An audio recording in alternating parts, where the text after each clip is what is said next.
يا حبيبنا علي شايل الله شايل الله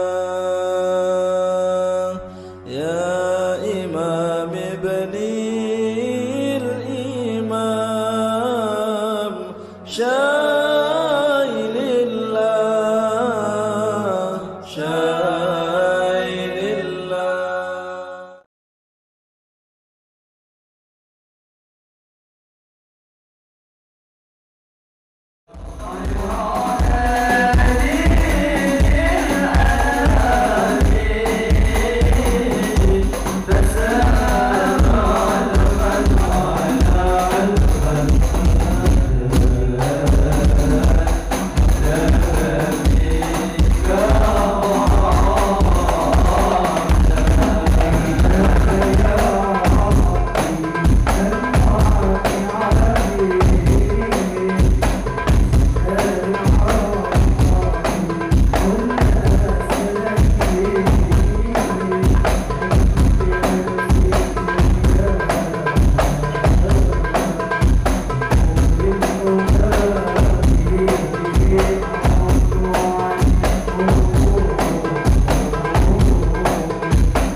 رزقنا وإن عصرت لنا وأن الله يرزقنا رزقا كثيرا طيبا بدون تعب ولا مشقة وأن الله يقضي حاجتنا كلها الدنيا والأخروية وأن الله يرزقنا كمالا متابعا لحبيبنا وشفينا وقرة عين محمد عبد الله وأن الله يرحم جمعنا هذا ويكون بعيد رحمه ويرزقنا حسن الخاتمة عند الموت بعد كلمة في طاعة الله ورضا وإلى حضرة حبيبنا وشافينا وقرة عينا ونبي قلوبنا محمد بن عبد الله صلى الله عليه وسلم بسر الفاتحة. يا رب صل على محمد يا رب صل عليه وسلم يا رب صل على محمد يا رب صل عليه وسلم يا رب صل على محمد شرف بدر في القول أشرف يا رب صل على محمد يا رب صل عليه وسلم يا رب صل على محمد أقرب داء يدعو إلى الحق يا رب صل على محمد يا رب صل عليه وسلم يا رب صل على محمد المصطفى الصادق المصدق يا رب صل على محمد يا رب صل عليه وسلم يا رب صل على محمد أفضل من بتقى تحقق يا رب صل على محمد يا رب صل عليه وسلم يا رب صل على محمد من بالسخاء والوفاء تخلى يا رب صل على محمد يا رب صل عليه وسلم يا رب صل على محمد واجمع من الشمل ما تفرق يا رب صل على محمد يا رب صل عليه وسلم يا رب صل على محمد واصلح وسهل ما قد تعود يا رب صل على محمد يا رب صل عليه وسلم يا رب صل على محمد وافتح من الخير كل مغلاق يا رب صل على محمد يا رب صل عليه وسلم يا رب صل على محمد وآله ومن بالنبي دعنا يا رب صل على محمد يا رب صل عليه وسلم يا رب صل على محمد وآله ومن للحبيب عشاق يا رب صل على محمد يا رب صل عليه وسلم يا رب صل على محمد ومن بحبل النبي توسل يا رب صل على محمد يا رب صل عليه وسلم يا رب صل على محمد يا رب صل عليه وسلم يا رب صل على محمد يا رب صل عليه وسلم اللهم صل وسلم وبارك عليه وعلى آله السلام عليك زين الأنبياء السلام عليك السلام عليك زين الأنبياء السلام عليك السلام عليك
سلطان الواضح برهان المبسوط في الوجود كرمه وإحسانه صلى الله عليه تعالى مجده عظم شان خلقا وخلقا حكمة وطوى عليها علما وبسط لهم من فائد المنة ما جرت به في أقداره القسمة صلى الله عليه وأرسل بمشرف خلقه وجل عبيده رحمة تعلقت إرادته الأزلية بخلق هذا العبد المحبوب فانتشرت آثار شرفه في عوالم الشهادة والغيوب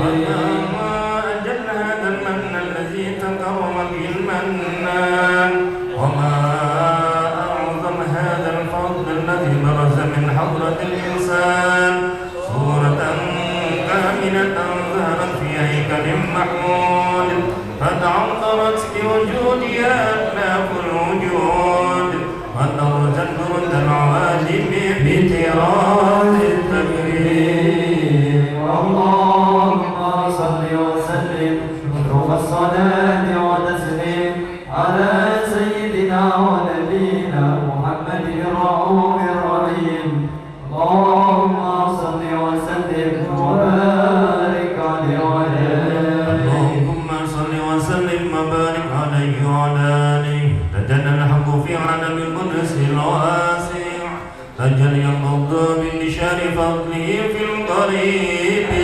والشاسع ولو الحمد الذي لا تنحصر أفراده بتعداد ولا يمر تكراره بكثرة الترداد حيث أبرز من عالم كان صورة هذا الإنسان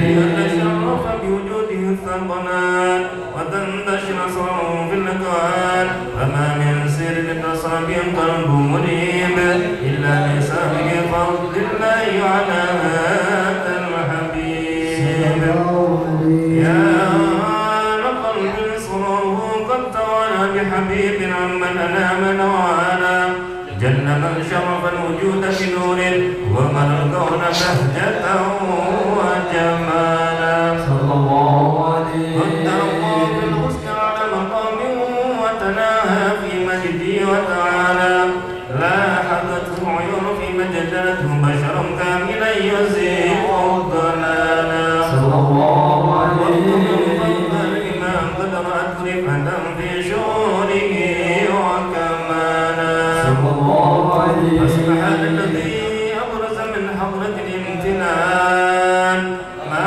يعجز أو وجه اللسان ويحال في تأمل معانيه الجنان صلى الله عليه نشر منه في عالم البطون والظهور ما ملا الوجود المفضي نور فتبارك الله من إله كريم بشرتنا آياته في الذكر الحكيم ببشارة لقد جاءكم رسول من أنفسكم عزيز عليه ما عنتم حريص عليكم بالمؤمنين رؤوف رحيم فمن فاجت البشارة وتلقاها بقلب سليم فقد هدي إلى صراط مستقيم اللهم صل وسلم اشرف الصلاة وتسليم على سيدنا ونبينا محمد الرؤوف الرحيم اللهم صل وسلم وبارك عليه وعلى آله اللهم صل وسلم وبارك عليه وعلى آله وأشهد أن لا إله إلا الله وحده لا شريك له شهادة يغلق بها اللسان عما تضمنه الجلال من التصديق بها والإذعان صلى الله عليه بها في صدور من الإيمان قواعد وتروح على أهل اليقين من سر ذلك الإذعان والتصديق شواهد صلى الله عليه أشهد أن سيدنا محمدا العبد الصادق في قوله وفعله والمبلغ عن الله ما أمره في تبليغه خلقه من فرضه ونفله صلى الله عليه عبد أرسله الله للعالمين بشيرا ونذيرا فبلغ الرسالة وأدى الأمانة وهدى الله به من الأمة بشرا كثيرا فكان في ظلمة الجهل للمستبشرين سراجا وقمرا منيرا صلى الله عليه فما من منة تقرب الله بها على البشر وما أوسعها من نعمة انتشر سرها في البهد والبر اللهم صل وسلم بأجل الصلوات وأجمعها وأزكى التحيات وأوسعها على هذا العبد الذي وفى بحق العبودية وبرز فيها في حلعة الكمال وقام بحق الربوبية في مواسم الخدمة لله وأقبل عليه غاية الإقبال صلاة يتصل بها روح المصلي عليه به فينبسط في قلبه نور سر تعلقه به وحبه ويكتب بها بعناية الله في حسبه وعلى آله وصحبه الذين ارتقوا صحوة المجد بقربه وتفيأوا لدى شرف الأصل بورده وحبه ما طال الأكوان بنشر ذكراه الناسين اللهم صل وسلم أشرف الصلاة والتسليم على سيدنا ونبينا محمد الرؤوف الرحيم اللهم صل وسلم وبارك عليه وعلى آله اللهم صل وسلم وبارك عليه وعلى آله أما بعد فلما تعلق إرادة الله في العلم القديم بظهور أسرار التخصيص للبشر الكريم بالتقديم والتكريم نفذت القدرة الباهرة بالنعمة الواسعة والمنة الغامرة صلى الله عليه فانفلقت بيضة التصوير في العالم المطلق الكبير عن جمال مشهود بالعين حاول لوصف الكمال المطلق والحسن التام والزين فتنقل ذلك الجمال الميمون في الأصلاب الكريمة والبطون فما من صلب ضمه إلا وتمت عليه من الله النعمة صلى الله عليه فهو القمر التام الذي يتنقل في بروجه يتشرف به موطن استقراره وموضع خروجه وقد قضت الأقدار الأزلية بما قضت وأظهرت من سر هذا النور ما أظهرت وخصصت به من خصصت فكان مستقره في الأصلاب الفاخرة والأرحام الشريفة الطاهرة حتى برز في عالم الشهادة بشرا لا كالبشر ونورا حير الأفكار ظهوره وبهر فتعلقت همة الراقب لهذه الحروف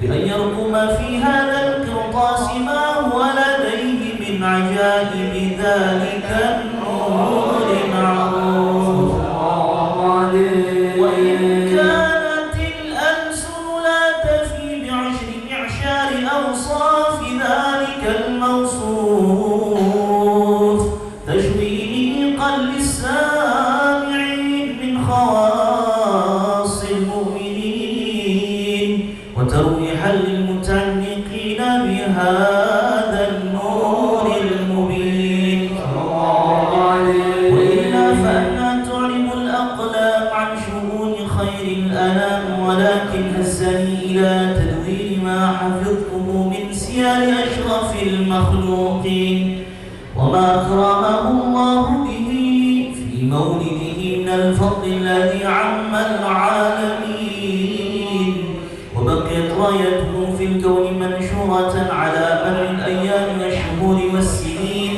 داعي التعلق بهذه الحضرة الكريمة ولاعب التشوق إلى سماع أوصافها العظيمة ولعل الله ينفع به المتكلم والسامع فيدخلان في شفاعة هذا النبي الشافع ويتروحان بروح ذلك النعيم. اللهم صل وسلم شرف الصلاة والتسليم على سيدنا ونبينا محمد الرؤوف الرحيم. اللهم صل وسلم وبارك عليه وعلى آله. Qasidah yang akan dibaca setelah ini merupakan salah satu tawasulnya Habib Ali dan biasa dibaca oleh para ulama. Jadi nanti semuanya usahakan ikut zikir, terutama waktu Allahu semuanya ikut sebut nama Allah, lisannya nyebut nama Allah, hatinya silahkan sebutkan hajatnya masing-masing. Dan insya Allah kita mulai dari sini semua hajat kita dikabulkan sama Allah Subhanahu Wa Taala. Amin ya Rabbal. Allah Allahu Allah Allahu Allah Allahu Allah Allah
أن يخط ما حركته فيه الأنامل مما استفاده الفهم من صفات هذا العبد المحبوب الكامل وشمائله التي هي أحسن الشمائل. وهنا حسن أن نثبت ما بلغ إلينا في شأن هذا الحبيب من أخبار وآثار ليتشرف بكتابته القلم والقرطاس وتتنزه في حدائقه الأسماع والأبصار. وقد بلغنا في الأحاديث المشهورة أن أول شيء خلقه الله والنور المودع في هذه السورة فنور هذا الحبيب أول مخلوق برز في العالم ومنه تفرع الوجود خلقا بعد خلق فيما حدث وما تقادم. وقد أخرج عبد الرزاق بسنده عن جابر بن عبد الله الأنصاري رضي الله عنهما قال: قلت يا رسول الله بأبي وأمي أخبرني عن أول شيء خلقه الله قبل الأشياء. قال: يا جابر إن الله خلق قبل الأشياء نور نبيك محمد صلى الله عليه وسلم من نوره. وقد ورد من حديث أبي هريرة رضي الله عنه أنه قال: قال رسول الله صلى الله عليه وسلم: كنت أول النبيين في الخلق وآخرهم في البعث. وقد تعددت الروايات بأنه أول الخلق وجودا وأشرفهم مولودا. ولما كانت السعادة الأبدية لها ملاحظة خفية اختصت من شاءت من البرية بكمال الخصوصية فاستودعت هذا النور المبين أصلاب وبطون من شرفته من العالمين.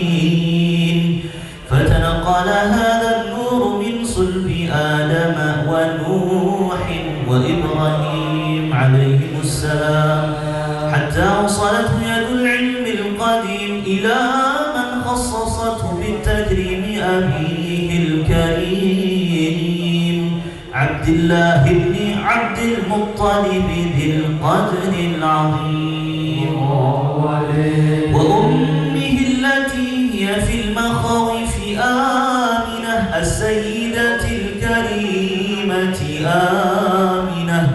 فتلقاه صلب عبد الله فألقاه إلى بطنها فضمته أحشاؤها بمعونة الله محافظة على حق هذه الذرة وصونها فحملته برعاية الله كما ورد عنها حملا خفيفا لا تجد له ثقلا ولا تشكو منه ألما ولا عندا حتى مر الشهر بعد الشهر من حمله وقرب وقت بروزه إلى عالم الشهادة لتنبسط على أهل هذا العالم فيوضات فضله وتنتشر فيه آثار مجده الصميم. اللهم صل وسلم واشرف الصلاة والتسليم على سيدنا ونبينا محمد الرؤوف الرحيم. اللهم صل وسلم وبارك عليه وعلى آله. اللهم صل وسلم وبارك عليه وعلى آله. وموضوع لقصبه هذه الدرة المكنونة والجوهرة المسونة والكون كله يسبح ويمسي في سرور وابتهاج. صلى الله عليه بكل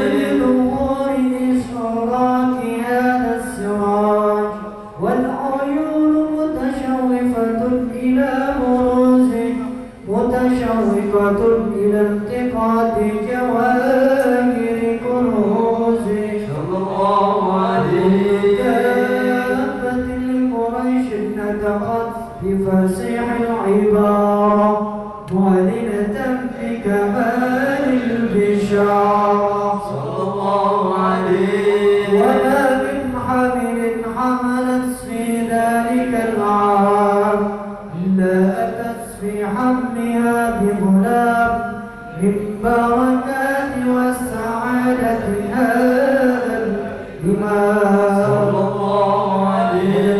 الأرض والسماوات متضمخة ندر الفرح بملاقاة أشرف البريات وبروزه من عالم الخفاء إلى عالم النور بعد تنقله فيه البطون والنور. فأظهر الله في الوجود بهجة التكريم وبسط في العالم الكبير باعدة التسريف والتعظيم ببروز هذا البشر الكريم. اللهم صل وسلم واشرف الصلاة والتسليم على سيدنا ونبينا محمد الرؤوف الرحيم. اللهم صل وسلم وبارك عليه وعلى آله. فحين قربان ودعيك هذا الحبيب أعلنت السماوات والأرض وما فيهن بترحيب وأمطار الوجود إلي على أهل الوجود تسيس وألسنة الملائكة بتفسير للعالمين تعيس. الحمد لله ولا إله إلا الله والله أكبر سبحان الله لا إله إلا الله والله أكبر سبحان الله الحمد لله لا إله إلا الله والله أكبر. والقدرة كشفت كنا عن هذا المستور ليبرز نور كاملا في علام الظهور نورا فاق كل نور. وأنفذ الحق حكمه على من أتم الله عليه النعمة من خواص الأمة أن يحضر عند وجهه أمة تأنيسا لجنابها المسعود ومشاركة لها في هذا السمات الممدود. فحضرت بتوفيق الله سيدات مريم وسيدات آسيا ومعهما من الخر العين من قسم الله له من الشرف بالقسمة الوافية. فهذا الوقت الذي رتب الله على حضوره وجود هذا المولود فانفرق السبح الكمال من النور عن عمود وبرز الحامد المحمود ودعينا لله بالتعليم والسجود. صلى الله عليه وسلم صلى الله على محمد صلى الله عليه وسلم. يا نبي سلام عليك يا رسول سلام عليك يا حبيبي سلام عليك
وعلى آله. وحين برز صلى الله عليه وسلم من بطن أمه برز رافعا طرفه إلى السماء مؤميا بذلك الرفع إلى أن له شرفا على مجده وسماء. وكان وقت مولد سيد الكونين من الشهور شهر ربيع الأول من الأيام يوم الاثنين موضع ولادته وقبره بالحرمين. وقد ورد أنه صلى الله عليه وسلم ولد مختونا مكحولا مقطوع السرة تولد ذلك لشرفه عند الله أيدي القدرة. ومع بروزه إلى هذا العالم ظهر من العجائب ما يدل على أنه أشرف المخلوقين وأفضل الحبائب.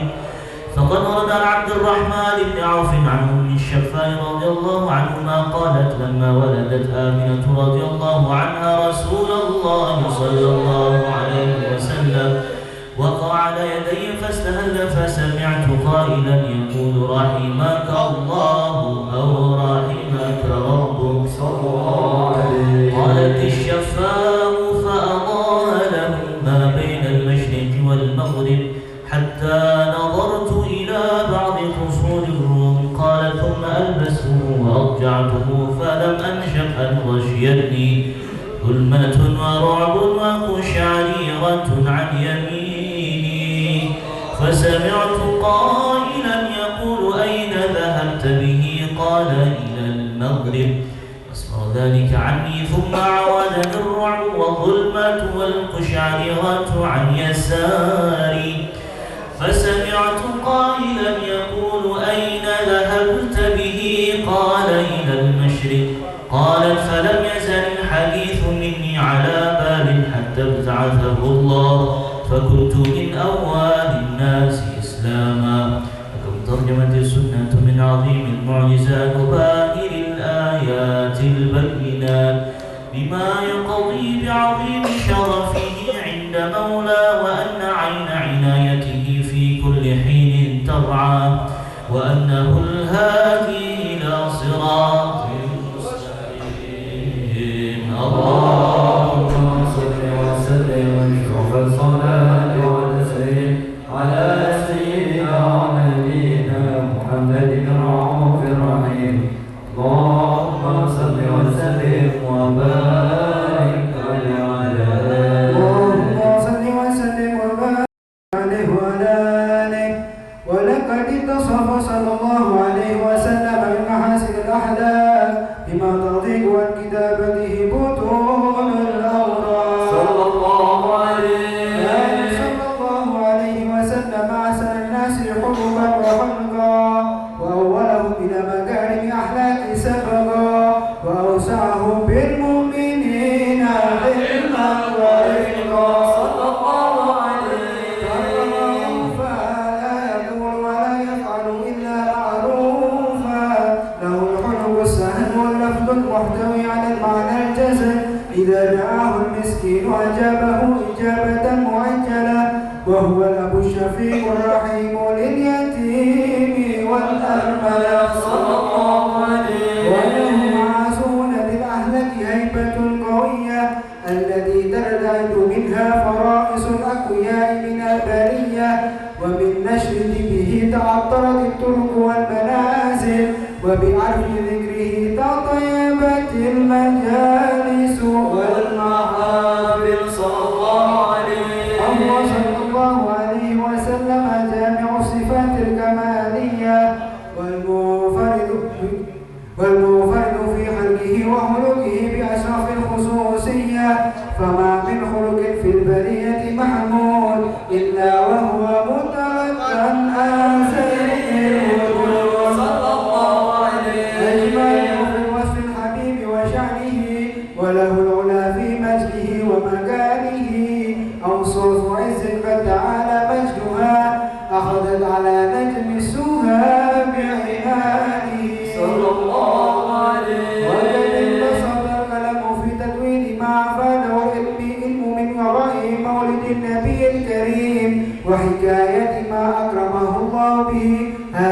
عبدا مقربا من التكريم والتعظيم والخلق العظيم صلى الله عليه. فحسن مني أن أمسك عينة الأقلام في هذا المقام وأقرأ السلام على سيد الأنام. السلام عليك أيها النبي ورحمة الله وبركاته. السلام عليك أيها النبي ورحمة الله وبركاته. السلام عليك أيها النبي ورحمة الله وبركاته. وبذلك يحسن الختم كما يحسن التكليم فعليه أفضل الصلاة والتسليم. اللهم صل وسلم والصلاة والتسليم على سيدنا ونبينا محمد الرؤوف الرحيم. اللهم صل وسلم وبارك عليه وعلى آله. اللهم صل وسلم على سيدنا محمد وعلى آل سيدنا محمد. يا سيدي يا رسول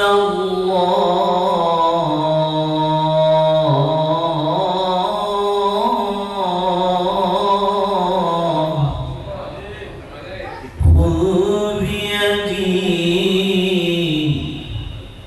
ما لي سواك ما لي سواك يا رسول الله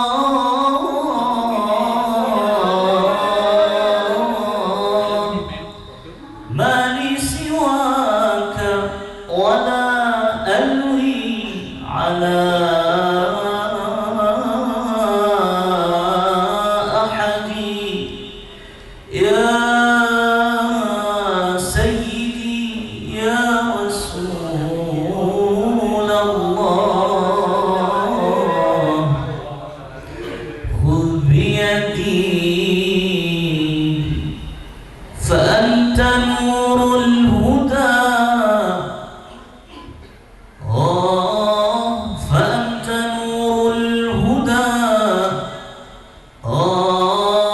فأنت نور الهدى في كل كائنة وأنت سر الندى يا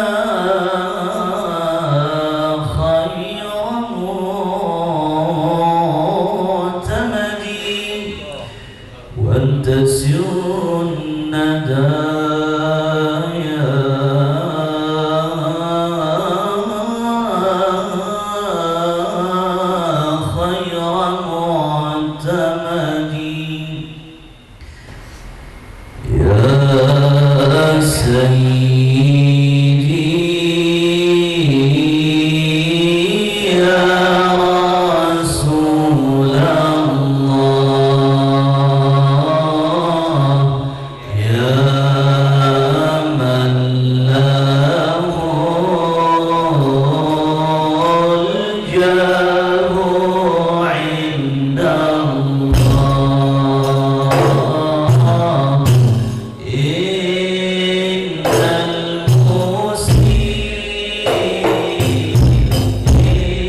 العالمين اللهم صل وسلم على سيدنا محمد في الأولين اللهم صل وسلم على سيدنا محمد في الآخرين اللهم صل وسلم على سيدنا محمد في كل وقت وحين اللهم صل وسلم على سيدنا محمد في الملأ الأعلى إلى يوم الدين اللهم صل وسلم على سيدنا محمد وعلى آله وصحبه أجمعين ولما نظم الفكر من مرار الأصحاب المحمدية عقودا توجهت إلى متوسلا بسيدي وحبيبي محمد صلى الله عليه وسلم على سيفي مشكورا وفعلي فيه محمودا وأن يكتب عملي في الأعمال المقبولة وتوجهي في التوجهات الخالصة والصلات الموصولة اللهم يا من إليه تتوجه الآمال فتعود ظافرة وعلى باب عزته تحط الرحال فتغشاها منه الفيوضات الغامرة نتوجه إليك بأشرف الوسائل لديك سيد المرسلين عبدك الصادق الأمين سيدنا محمد الذي عمت رسالته العالمين أن تصلي وتسلم على تلك الذات الكاملة مستودع أمانتك وحفيظ سرك وحامل راية دعوتك الشاملة الأب الأكبر المندوب لك والمخصص بشرف الأفخار في كل موطن من مواطن القرب والمظهر قاسم امدادك في عبادك وساقي كرسي إرشادك لأهل ودادك سيد الكونين وأشرف الثقلين العبد المحبوب الخالص المخصوص منك بأجل الخصائص اللهم صل وسلم عليه وعلى آله وأصحابه وأهل حضرة اقترابه من أحبابه اللهم إنا نقدم إليك جاه هذا النبي الكريم ونتوسل إليك بشرف مقامه العظيم أن تلاحظنا في حركاتنا وسكناتنا بعين عنايتك وأن تحفظنا في جميع أقوالنا وتقلباتنا في جميل رعايتك وحصين وقايتك أن تبلغنا من شرف القرب إليك وإلى هذا الحبيب غاية آمالنا وتتقبل منا ما تحركنا فيه من نياتنا وأعمالنا وتجعلنا في حضرة هذا الحبيب من الحاضرين وفي طرائق اتباعه من سالك لحقك وحقه من المؤدين ولعهدك من الحافظين اللهم إنا نطمئن برحمتك الخاصة فلا تحرمنا وظنونا جميلة هي وسيلتنا إليك فلا تخيبنا آمنا بك وبرسولك وما جاء به من الدين وتوجهنا به إليك مستشفعين أن تقابل المذنب منا بالغفران والمسيء بالإحسان والسائل بما سأل والمؤمل بما أمل وأن تجعلنا ممن نصر هذا الحبيب وظهره وله ظهر مع بركته وشريف وجهته أولادنا ووالدينا وأهل قطرنا ووادينا وجميع المسلمين والمسلمات والمؤمنين والمؤمنات في جميع الجهات وأدنى بالقيم في جميع طار منشورة ومعلم الإسلام والإيمان بأهلها معمورة معنا وصورة واكشف اللهم كربة المكروبين وقضي دين المدينين واغفر للمذنبين وتقبل توبة التائبين رحمتك على عبادك المؤمنين أجمعين واكفي شر المعتدين والظالمين واقصد العدل وابغض الحق في جميع النواحي والأخطار وإذهم بتأييد من عندك ونصرنا للمعاندين من المنافقين والكفار واجعلنا يا رب في الأصل الحصين من جميع البلايا وفي الهرج المكين من الذنوب والخطايا وأدمنا في الأعمال كالصدق في خدمتك قائمين وإذا توفيتنا فتوفنا مسلمين مؤمنين واختم لنا منك بخير أجمعين وصل وسلم على هذا الحبيب المحبوب إلى سمع الرحمة القلوب على نصر من إليه منصوب وآخر دعوانا عن الحمد لله رب العالمين سبحان ربك رب العزة عما يصفون وسلام على المرسلين الحمد لله رب العالمين بسر الفاتحة.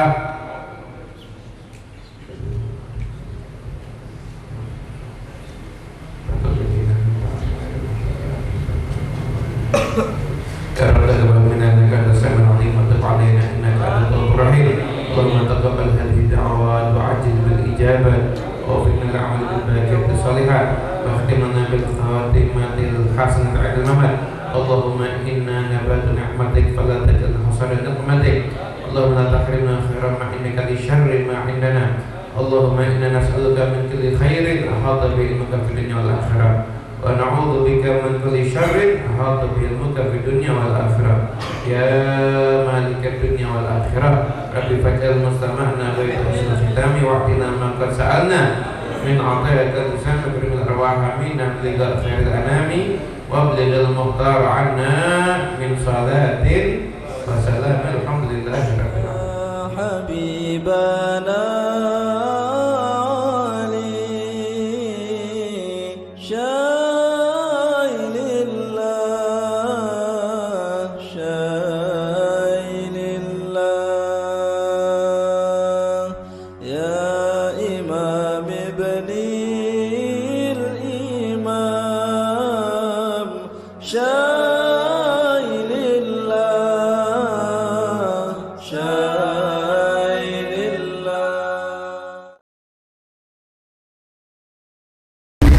Bismillahirrahmanirrahim.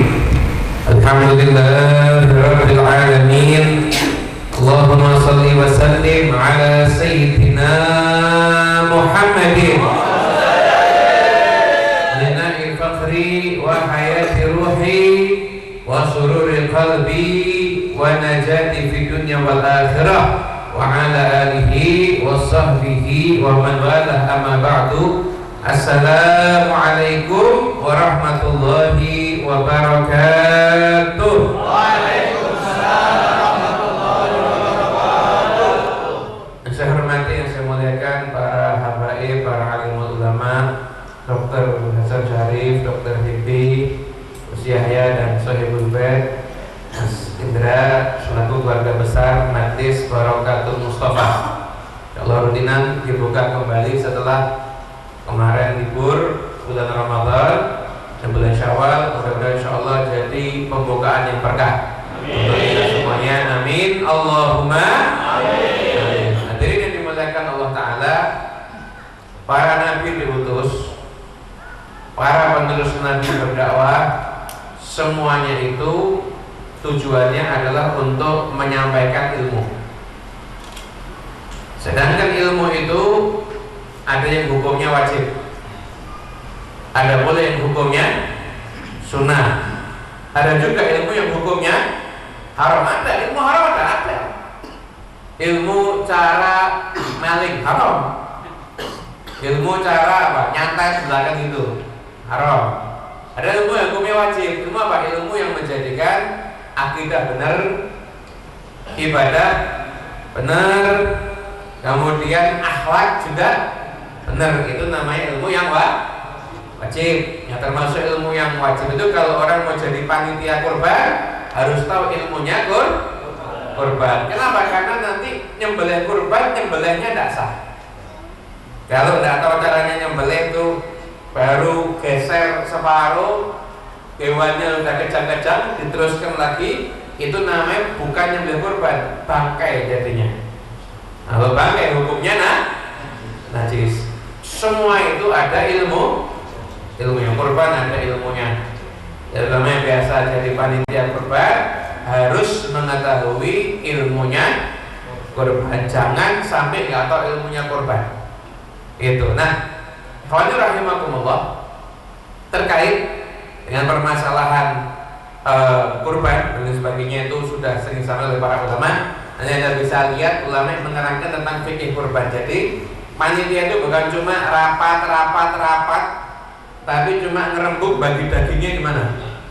Bukan itu. Panitia itu rapat, duduk bareng, nyetel YouTube ulama yang menerangkan fikih kurban. Nanti dicocokkan caranya sudah benar atau belum. Itu yang harus dilakukan oleh panitia kurban gitu. Nah, ikhwani rahimakumullah, di antara semua ilmu yang puncaknya itu adalah ilmu yang menjadikan kita ini sadar kita hamba Allah itu tuh sadar pangeran niku Gusti Allah. Kula paling jenengan niku namung kawula. Lah kalau kita ini hamba, tugasnya adalah menghamba. Dari sadar atas diri kita sebagai hamba dan Allah itu Tuhan dengan segala macam kesempurnaannya, maka melahirkan sifat dalam diri kita ridho kepada Allah Subhanahu wa ta'ala. Ridho sama Allah, ridho sama semua takdirnya Allah Subhanahu wa ta'ala. Itu yang menjadikan hamba itu dikatakan punya ilmu. Ya dengan ngaji kesana kemari, tapi kalau ngisi suka protes sama takdir, berarti belum ngaji. Kok aku gini ya? Kok yang kena musibah ini cuma saya? Kenapa kok nasib saya begini? Itu yang suka kenapa kok saya begini protes, itu berarti ngajinya belum bermanfaat. Karena puncaknya ilmu tadi itu kita ridho terhadap semua takdir Allah Subhanahu. Itu puncaknya ilmu. Nah, maka kalau kita ini sudah ridhonya, yang namanya takdir itu manusia hidup di dunia ini kadang dapat sesuatu yang menyenangkan, kadang juga dapat sesuatu yang tidak menyenangkan. Itu sudah sunatullah. Lah kok ojo jenengan Nabi Muhammad SAW, siapa yang mulianya mengalahkan Nabi? Ada enggak? Yang paling mulia siapa? Jawabnya yang paling mulia siapa? Nabi Muhammad sallallahu alaihi wasallam. Muka-muka saya jawab untuk nak utang itu nasi. Yang jawab bukan yang amin. Amin tak ada jawab percuma. Sallallahu Nabi Muhammad. Yang paling mulia Nabi Muhammad. Yang paling dicintai Allah. Paling tinggi derajatnya. Paling alim, paling soleh, paling ahli ibadah, semua Nabi Muhammad. Tapi jangan lupa ujiannya paling gede siapa? Lahir udah gak ketemu sama ayahnya sudah meninggal. 6 tahun ibu wafat, 8 tahun kakek wafat, ditinggal mati anak pernah, ditinggal mati istri pernah, diusir pernah, difitnah pernah, percobaan pembunuhan sekian kali. Itu semua dialami sama Rasulullah SAW. Artinya tidak ada manusia hidup lepas dari masalah, tidak ada. Tapi kalau Anda itu menjadi orang yang ridho sama semua takdirnya Allah Subhanahu wa ta'ala, maka masalah itu datang dan masalahnya itu akan menjadi suatu kebaikan. Masalahnya jadi solusi. Masalahnya jadi solusi. Coba lihat ya. Ini ilmu yang paling gampang. Pernah lihat cecak? Pernah. Cecak itu kasih nasi kebuli itu ya? Steak? Gratis loh, gratis sih steak. Tidak mungkin makan sejuta. Pecel? Bagi beras merah. Nah doyan, doyannya apa? Makanya apa? Nyamuk, laron, gitu. Cecak itu merayap, tapi makanannya yang bersayap. Kalau pakai akal, cecak bisa makan enggak? Tidak bisa makan. Nek pakai akal, cecak tidak bisa makan, Pak. Lo cecaknya merayap, makanannya semua yang bersayap. Tapi cecak apa pernah protes sama takdirnya Allah? Gusti Allah kok pulang yang tertinggi deh.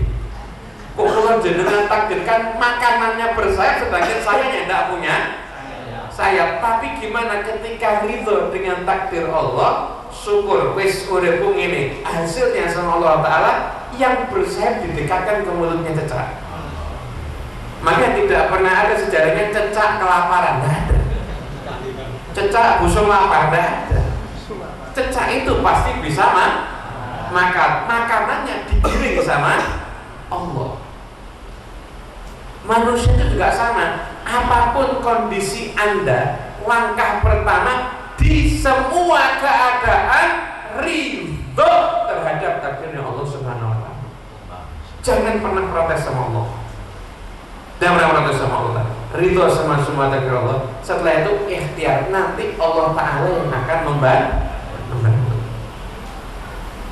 Para nabi itu mereka, jangan dikira nabi tidak punya masalah loh. Para nabi itu punya masalah. Para nabi itu punya masalah. Semua nabi.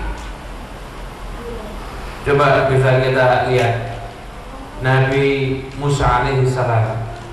Nabi Musa alaihissalam itu dikejar-kejar sama Firaun. Sampai jarak antara beliau dengan pasukan sudah dekat. Tiba-tiba di hadapannya adalah lautan. Sekarang berarti laut jadi masalah apa enggak? Masalah kan? Setelah itu belakangnya Fir'aun sudah ngejar. Fir'aun itu tidak pernah turun tangan, saat itu turun tangan. Fir'aunnya sendiri ikut ngejar. Sampai Bani Israil sudah bilang, inna lamudrakun. Wah, kita pasti ketangkep. Nabi Musa pede, kalla inna ma'iya rabbi sayahdin. Tidak mungkin. Aku ini bersama Tuhanku, pasti Tuhanku ngasih petunjuk. Bani Israil tambah mumet, berarti Tuhannya belum ngasih petunjuk. Padahal Musanya sudah kelihatan. Maka ketika sudah dekat, tongkat dipukulkan ke laut. Allah yang memerintahkan, tidak pakai protes. Kita ini kan kebanyakan tanya kalau urusan syariat, ya toh? Urusan syariat kebanyakan tanya, ini kok gini kenapa? Apa hikmahnya? Kenapa ini? Kalau sudah itu perintahnya Allah, perintahnya Kanjeng Nabi, aturan syariat manut. Perasa kakean takon.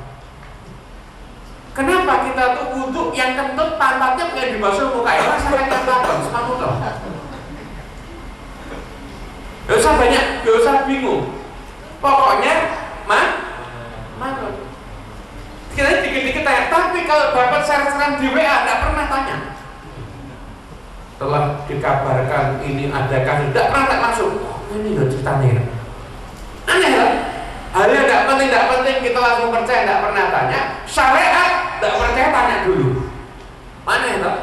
Ya itulah kita semuanya, termasuk yang ngomong bodoh. Nah, ketika itu tongkat disuruh begitu tongkat dipukulkan ke lautnya terbelah, berarti solusi apa? Lautnya jadi solusi. Laut terbelah jadi 12 sesuai dengan Bani Israel yang ada.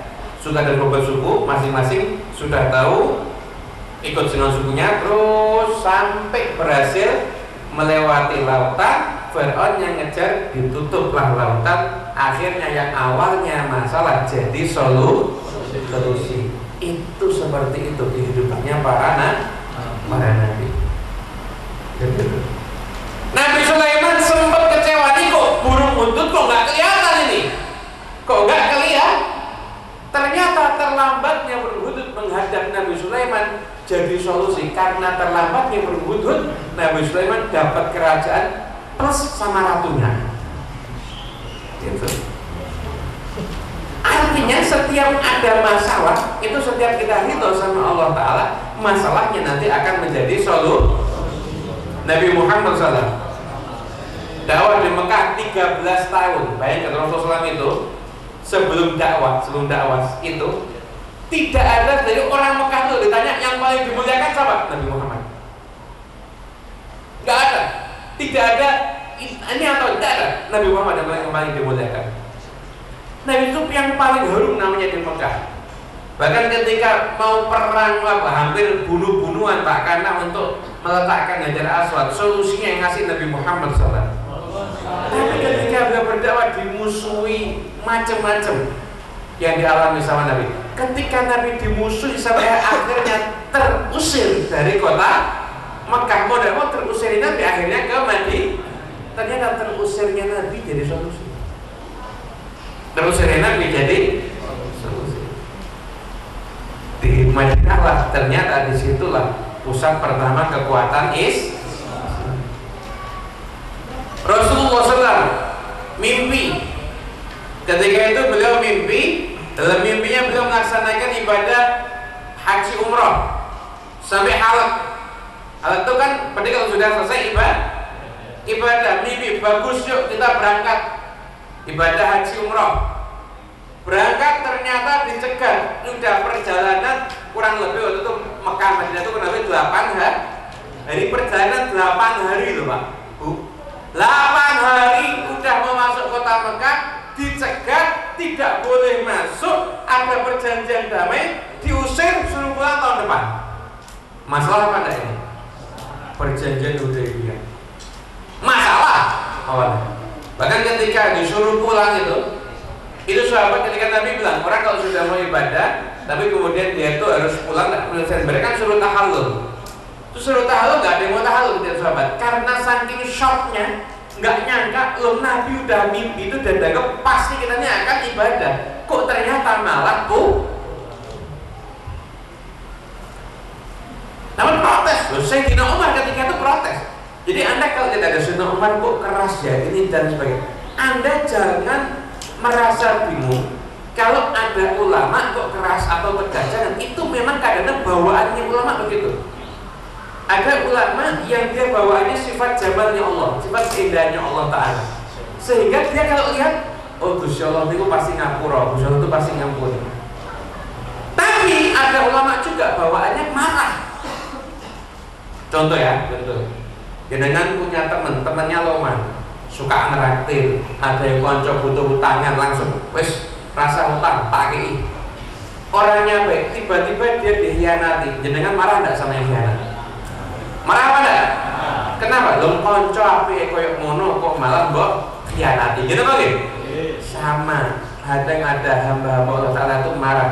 Allah Tuhan sebaik itu kok kamu maksiati, kok kamu durhakai, kok kamu langgar aturan. Akhirnya marah karena besarnya cintanya pada Allah Subhanahu. Dan Sayyidina Umar termasuk tipe yang menyaksikan sifat jalannya Allah Subhanahu wa Ta'ala. Sehingga kalau Gusti Allah itu agama ini diganggu, maka Sayyidina Umar itu marah. Nah, Sayyidina Umar bin Khattab ketika Rasulullah kan sudah mimpi, katanya kita mau ibadah. Karena Nabi apa sih bilang ibadahnya tahun ini? Bener kan? Kan mesti besar tahun depan. Paham ya? Mana setelah itu? Tetapi engkau Nabi beneran apa enggak? Ini Nabi lah, kok kenapa kok kita ngalah? Bahkan ketika itu kalau perang itu kaum muslimin 1.500. Ini perang Uhud itu kaum muslimin 700, musuhnya 2.800, musuhnya hampir kalah. Apalagi ini 1.500 lawan Mekah, kalah orang Mekah. Itu kalau perang pasti menang kaum muslim. Tapi Nabi Muhammad ketika itu memilih untuk ngalah, gak mau perang, milih ngalah. Sayyidina Umar itu merasa, ya Allah, kenapa kok kita harus ngalah? Islam ini harus kita tinggikan, perang kalau perlu, kehilangan nyawa enggak apa, itu Sayyidina Umar begitu. Karena Nabi, ya Umar, jangan khawatir, aku ini utusan Allah. Allah Ta'ala gak akan meninggalkan aku, gak akan menyanyiakan aku gak akan melanggar aturannya Allah. Sayyidina Umar itu gak puas, Pak. Ke belakang ketemu Sayyidina Abu Bakar Siddiq. Padahal sahabat Siddiq gak dengar jawabannya Nabi. Tanya, ya Abu Bakar, itu betulan Nabi? Ini jangan dari Sayyidina Umar itu sul adab. Kalau dengan sul adab itu bahasa cinta. Sayyidina Abu Bakar, ya Umar, itu tuh utusannya Allah. Dia gak akan melanggar aturan Allah, Allah Ta'ala gak akan meninggalkan, Allah Ta'ala pasti membantu dia. Jawabannya persis sama kayak kancing Nabi Muhammad SAW. Padahal gak janjian. Padahal gak janjian. Akhirnya ternyata karena perjanjian Hudaybiyah inilah, maka setelah itu muncullah Fathu Makkah.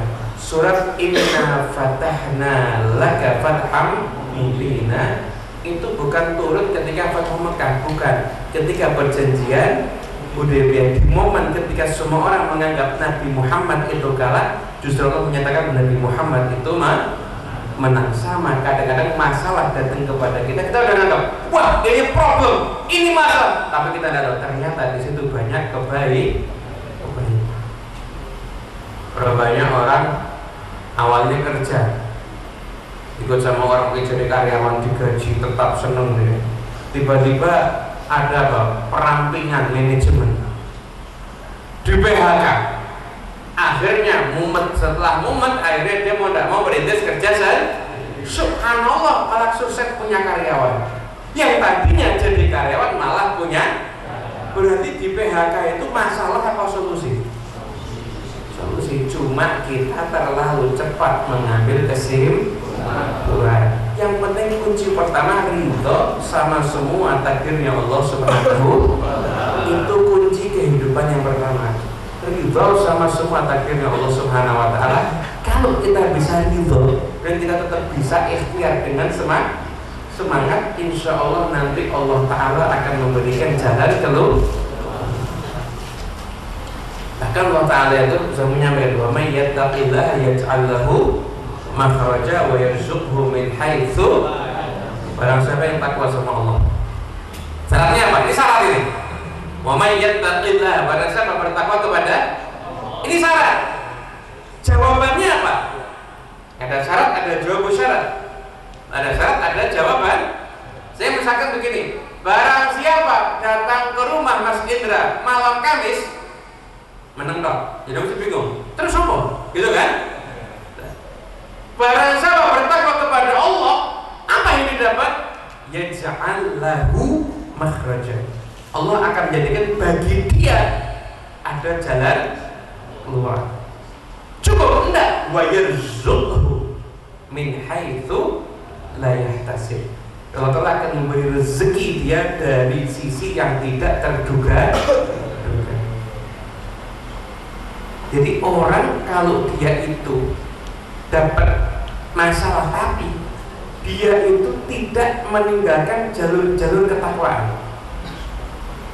Masa betul malah sholatnya dibuat rajin, dumone tambah, sholawatnya sama Kanjeng Nabi tambah, sedekahnya tambah, biar jalan ketakwaan dijalankan. Subhanallah, ternyata masalahnya datang, masalahnya justru membawa jalan keluar dan dapat rezeki dari sisi yang tidak terduga. Ada salah seorang sahabat tadi mengatakan, lau akhadhan nasu hadhil ayat lakafatu. Kalau manusia ini mempelajari ayat ini dan menerapkan dalam kehidupannya, cukup buat dia. Dunia akhirat dipenuhi semua sama Allah Ta'ala. Kalau memegang ayat ini, padahal itu cuma dua ayat tapi bersambungan. Kalau orang itu pegang ayat ini, insya Allah Allah Ta'ala akan mencukupi semua urusan. Ayat ini turun, itu disahkan oleh Imam As-Sawi yang mensyarahkan tafsir Jalalain. Itu ada cerita. Dulu pernah ada satu keluarga, bapak, ibu, anak. Anaknya ini bagian kerjanya cari kayu bakar. Anak itu tulang punggung keluarga anaknya ini. Suatu ketika anaknya ini pergi cari kayu bakar, ditunggu, tidak pulang-pulang. Ternyata dapat kabar diculik. Ada orang lewat diculik, biasanya kalau sudah diculik nanti dijual di pasar muda.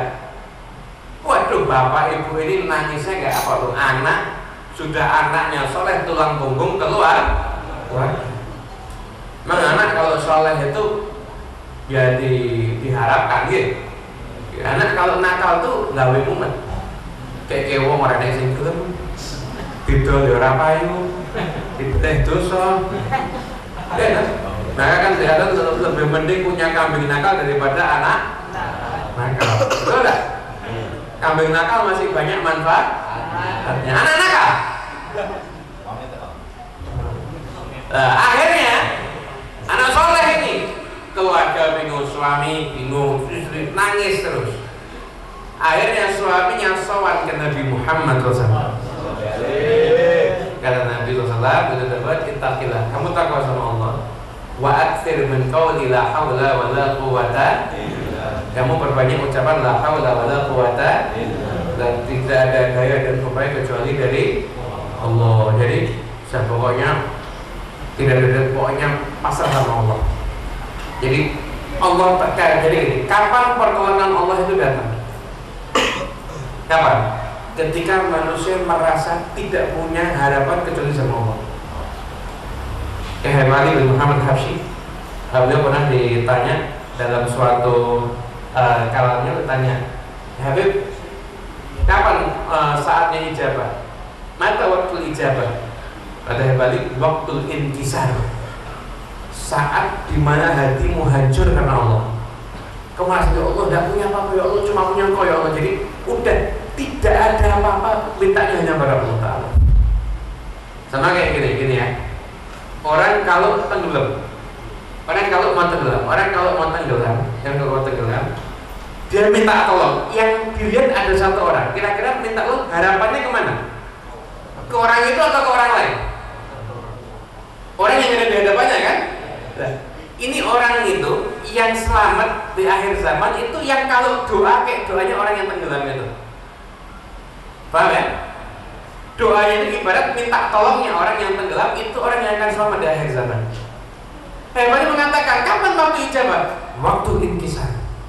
Ketika hatimu hancur karena Allah. Ana indal munkasiratul qulubuhum min ajli. Aku bersama dengan orang munkasirah, hatinya hancur, qulubuhum, hatinya hancur min ajli karena aku. Perbanyaklah haula wala quwata.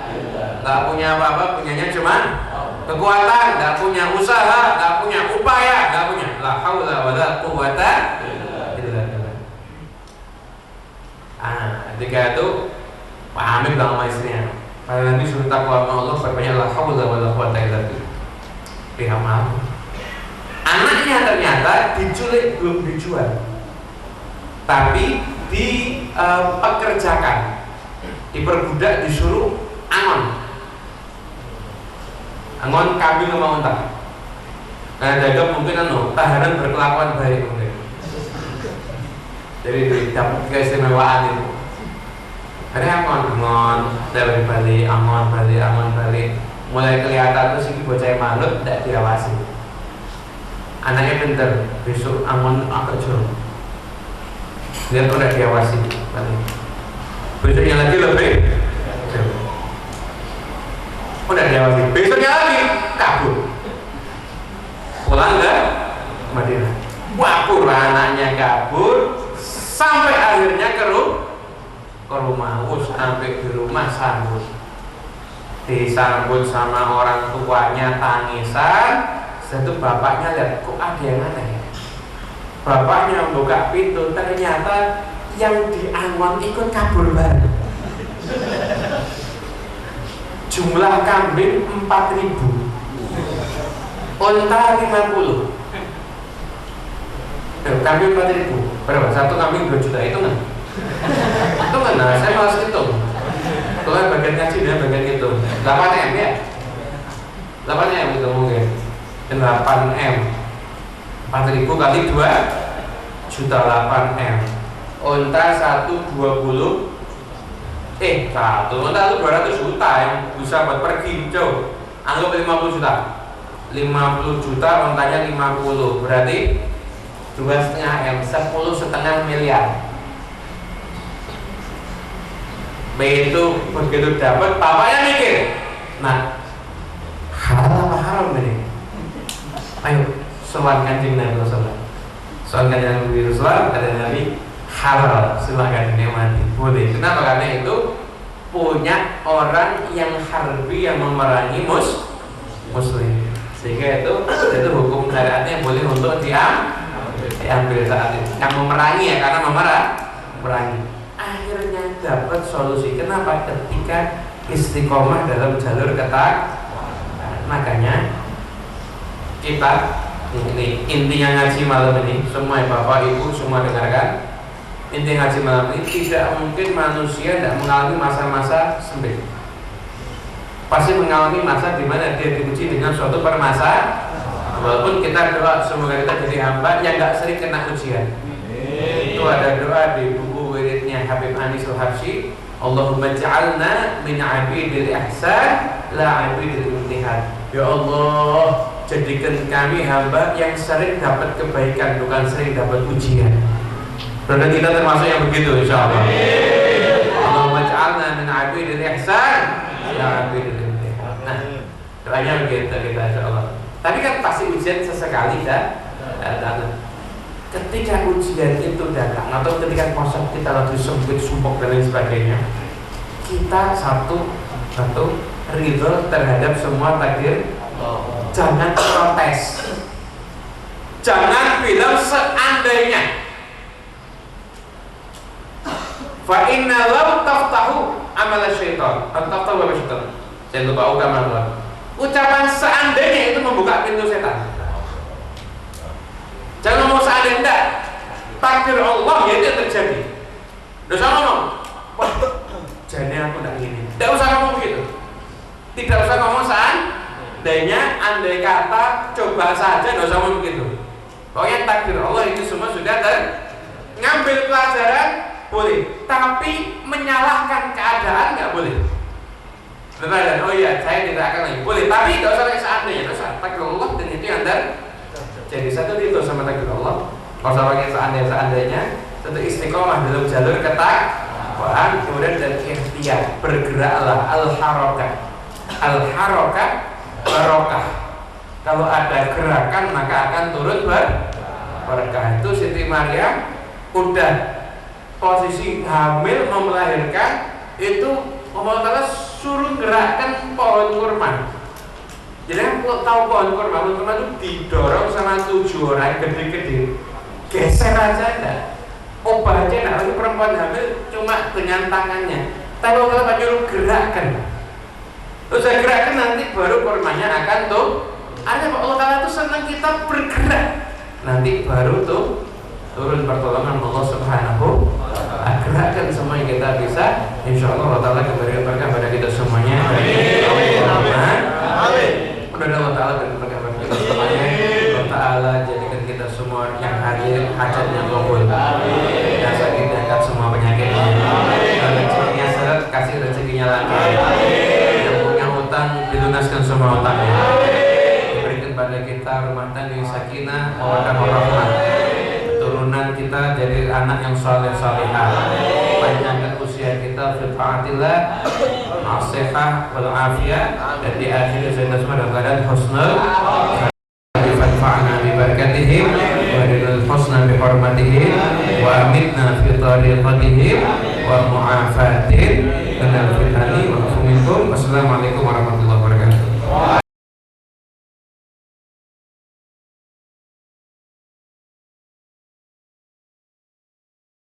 Ya Habibana